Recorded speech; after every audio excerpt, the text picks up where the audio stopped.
Muhammad agreed to travel to Yathrib and settle their disputes in exchange for a safe refuge for his people.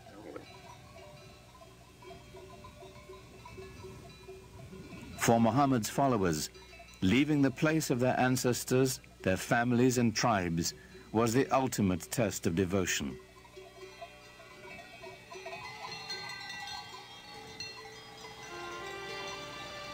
In doing so, they began a new community, a new tribe.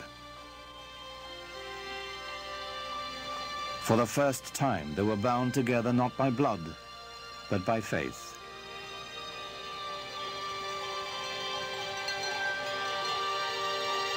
In the course of a single caravan journey, Islam marks its true beginnings. Their journey is known as the Hijrah. 622 in the Christian calendar marks the Muslim year 1.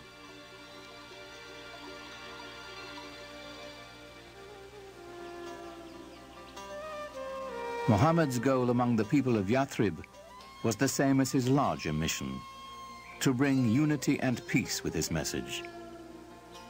He was asked to be a Solomonic figure, to mediate tensions between tribes that seemed intractable. As his work succeeded, the town would become known as the city of the Prophet, Medina. To the divided clans of Medina, Muhammad offered a vision of solidarity. But even as he spread the word of Islam, he didn't challenge the beliefs of other faiths. Islam sees itself in relationship to the earlier revealed religions of Judaism and Christianity, and treats them as people of the book. It believes that God had revealed himself, his word, to mankind many times, to Moses, to Jesus, for example, but each time people went astray. Throughout the Quran, we have a sense of the humanity of Muhammad, his humbleness as a person, and the extraordinary challenge of the mission he was given by this divine revelation.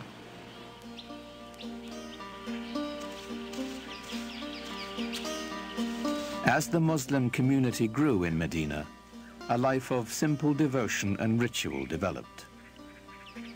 A freed Abyssinian slave named Bilal was the first to call believers to prayer at Muhammad's house. Allahu Akbar! Allahu Akbar! It was the first mosque. Allahu Akbar! Allahu Akbar! Ashhadu an la ilaha illallah. The call to prayer has within it the first Islamic pillar, which is the affirmation of God's unity. La ilaha illallah, that beautiful phrase which many Muslims chant over and over in their mind or vocally to constantly remind themselves of the unity of God and the unity of what we should focus on in our life. Allahu Akbar! Ashhadu an la ilaha illallah. Ashhadu an la ilaha illallah. We carry out physical gestures of prayer in worship that unify our body and our mind and our soul, all at the same moment of bowing and touching our head to the ground toward that exact center. What could be a more powerful symbol of unity?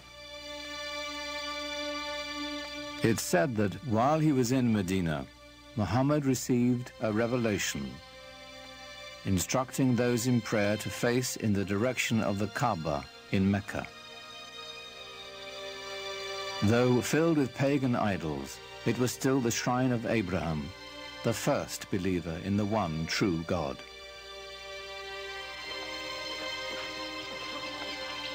But even as the Muslims were praying toward Mecca, their enemies there were rallying in force.